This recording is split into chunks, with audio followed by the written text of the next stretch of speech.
अस्सलामुअलैकुम। ग्रूमिंग का हर किसी को शौक़ होता है, लेकिन बच्चियाँ या फिर ये कि कुछ बड़े अफ़राद भी ग्रूमिंग के दौरान कुछ ऐसी गलतियाँ कर जाते हैं, जिनका हमें इल्म नहीं होता और जो कि सीरियस किसी नुकसान का या इन्फेक्शन का सबब बन सकती हैं। इस वीडियो में मैं आपके साथ कुछ ऐसी ही मिस्टेक्स शेयर करने जा रही हूँ जो कि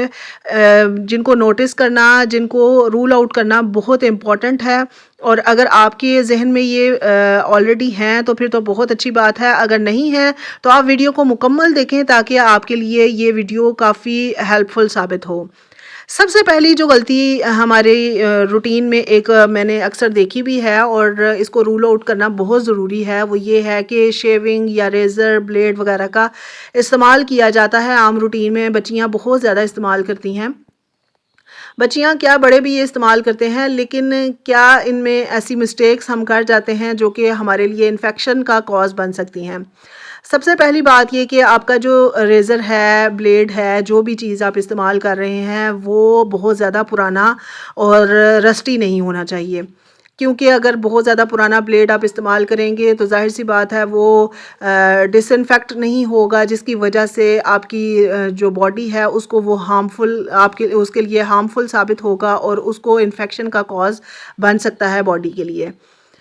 दूसरी जो अहम पॉइंट वो जिसको रूल आउट करना बहुत ज़रूरी है, वो भी शेविंग के हवाले से ही है कि जब भी शेविंग करें तो ड्राई शेविंग ना करें, बल्कि आप कोई भी मॉइस्चराइज़र या फिर ये कि कोई भी ऐसी चीज़ जो कि शेविंग क्रीम वगैरह या फिर कोई भी एलोवेरा जेल ही इवन लगा लें, लेकिन ये कि ज़रूर लगाएं ताकि आपकी स्किन इरिटेट ना हो और हाइड्रेट रह सके। क्योंकि इस तरह की जब हम ब्लेड वगैरह या रेज़र्स वगैरह इस्तेमाल करते हैं ना, तो हमारी स्किन को इन्फेक्शन का बहुत ज़्यादा ख़तरा होता है और उसके लिए बहुत ज़्यादा ज़रूरी है कि इसको हम ड्राई स्किन पे बिल्कुल भी इस्तेमाल ना करें। जब भी इसे आपने यूज़ करना है अपनी स्किन पे, आपको सबसे पहले अपनी स्किन को अच्छे तरीके से मॉइस्चराइज़ करने की ज़रूरत है और आप किसी भी किस्म का मॉइस्चराइज़र इस्तेमाल कर सकते हैं। अगर आपके पास कुछ भी नहीं है, पेट्रोलियम जेली तो होगी ही, वही आप थोड़ी-सी एक लेयर लगा लें तो आप देखेंगे एक तो आपका ये शेविंग प्रोसेस बहुत ईज़ी हो जाएगा और दूसरा ये कि आपका जो स्किन है वो बिल्कुल सेफ़ रहेगी, किसी भी चीज़ की, किसी भी किस्म की कोई इरिटेशन नहीं होगी स्किन पे। कभी आपने देखा हो कि अगर कोई ड्राई स्किन पे ही ये काम करना शुरू कर दे ना, तो आपकी स्किन पे एक चुभन सी होना शुरू हो जाएगी या फिर जलन होना शुरू हो जाएगी। वो इसी चीज़ की वजह से होती है कि हम इन चीज़ों का ख़्याल नहीं रखते हैं। नेक्स्ट मिस्टेक जो कि हम ग्रूमिंग के दौरान कर जाते हैं, या फिर ये कि हो सकता है बाज़ लोगों के लिए ये चीज़ एक आम सी बात हो, लेकिन ये कि इसको रूल आउट करना बहुत ज़रूरी है, वो ये है कि किसी दूसरे का रेज़र यूज़ नहीं करना। किसी दूसरे का ब्लेड, रेज़र्स वग़ैरह, ये तो वैसे एक कॉमन सी बात है, अब इसको ज़्यादा हाइलाइट करने की ज़रूरत नहीं है क्योंकि अब हर कोई अवेयर हो चुका है इन चीज़ों से। लेकिन फिर भी एक छोटी-सी बात जिसको मैंने समझा कि मैं आपके साथ ज़रूर शेयर करूँ कि किसी दूसरे का रेज़र यूज़ करना हमारे लिए बहुत हार्मफुल साबित हो सकता है। बैक्टीरिया जैसे फैल सकते हैं, वायरल इन्फेक्शन जैसे कि हेपेटाइटिस बी या सी वग़ैरह फैलने का कॉज़ बहुत सीरियसली ये बन सकता है। इसलिए इन छोटी-छोटी मिस्टेक से अवेयर रहें और अपनी बच्चियों को भी ज़रूर इन्फॉर्म करें कि इस तरह की जो छोटी-छोटी मिस्टेक्स हैं ये हमारे लिए कितनी हार्मफुल साबित हो सकती हैं। नेक्स्ट पॉइंट हमारा वैक्सिंग के हवाले से है कि जो लोग वैक्स करते हैं उनको भी बहुत मोहतात रहने की ज़रूरत है। बहुत ज़्यादा टाइट जो वैक्सिंग होती है या शेविंग करना जो कि इनग्रोन हेयर्स और पेनफुल इन्फेक्शन का सबब बन सकती है।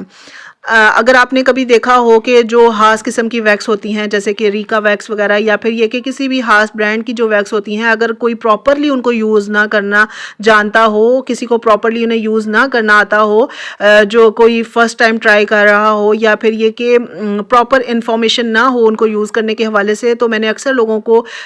कहते हुए सुना है कि स्किन रैश हो गई है और काफ़ी ज़्यादा तकलीफ़ से गुज़रना पड़ता है, काफ़ी पेनफुल प्रोसेस होता है स्किन के रैश होने का और वही रैशेज़ जो हैं आपके लिए या फिर ये कि किसी के लिए भी जिसको ये प्रॉब्लम हो रहा हो, एक इन्फेक्शन का कॉज़ भी बन सकते हैं। इसलिए इस पॉइंट को भी आप हरगिज़ इग्नोर ना करें। अगर आपको ये जो स्पेशल किस्म की वैक्सेस होती हैं, जो बड़े-बड़े ब्रांड्स की वैक्सेस होती हैं, उनको इस्तेमाल करना नहीं आता, तो आप नॉर्मल जो वैक्स होती है ना वो पहले ट्राई करना सीखें, फिर उसके बाद आप उसको यूज़ करना सीखें। और वैक्स करने से पहले स्किन को एक्सफोलिएट करना बहुत ज़रूरी है, और एक्सफोलिएट करने के बाद आप जब भी वैक्स करने लगें तो पहले स्किन पे थोड़ा सा पाउडर लगा लें। पाउडर लगाने से ये होगा, एक तो आपको बाल अपने प्रोमिनेंट नज़र आएंगे और पता चलेगा कि कहाँ से वैक्स हो चुकी है और कहाँ से नहीं हुई, और आपकी स्किन जो है वो प्रेप हो जाएगी और आप इजीली वैक्स को कर सकेंगे। नेक्स्ट जो मेरा पॉइंट है वो ये है अपने नेल्स के हवाले से, कि नेल्स और अपने हाथों की जो केयर है ना उसको हम इग्नोर नहीं कर सकते, क्योंकि हमारे हाथ ही हैं जिन्होंने तमाम सारा दिन सारे काम करने होते हैं, और अगर हम इन्हीं की केयर नहीं करेंगे तो फिर हम अपनी केयर में भी फेल हो जाएंगे। तो उसमें सबसे जो अहम पॉइंट है वो नेल्स के हवाले से है, कि नेल्स का अगर आप ख्याल रखते हैं, नेल्स को या तो आप बहुत छोटा या फिर बहुत बड़ा कट कर देते हैं, जो कि नेल इन्फेक्शन और मुख्तलिफ इन्फेक्शंस का कॉज बन सकता है। फंगल इन्फेक्शन बाज़ लोगों को हो जाते हैं, उसकी भी एक बहुत बड़ी कॉज यही होती है कि या तो हम अपने नेल्स का सही तरीके से ख्याल नहीं रखते, या फिर कोई ऐसा बैक्टीरिया वगैरह आ जाता है जिसकी वजह से हम अपने नेल्स को डिसइंफेक्ट नहीं कर पाते। और अपने नेल्स को कट करने से पहले एक तो सजेस्ट मैं पहले यही करूँगी कि आप अपना सब जो फैमिली मेम्बर्स हैं ना उनका नेल कटर अलग रखें। अगर अलग नहीं है तो उसको डिसइंफेक्ट ज़रूर करें किसी भी ऐसी प्रोडक्ट से जो कि आपके लिए बहुत सेफ़ हो और आप समझते हो कि वो आपको बैक्टीरिया फ्री कर देगी आपके नेल कटर को, और फिर आप उसे अपने नेल्स को कट करें, और फिर आप देखेंगे कि आपको आपके हाथों को कोई भी इन्फेक्शन नहीं होगा, आपके नेल्स जो हैं वो बिल्कुल सेफ रहेंगे और बहुत ही खूबसूरत और प्यारे से रहेंगे। और दूसरी अहम बात ये कि अक्सर लोगों को नेल्स बड़े रखने का शौक़ तो बहुत होता है, लेकिन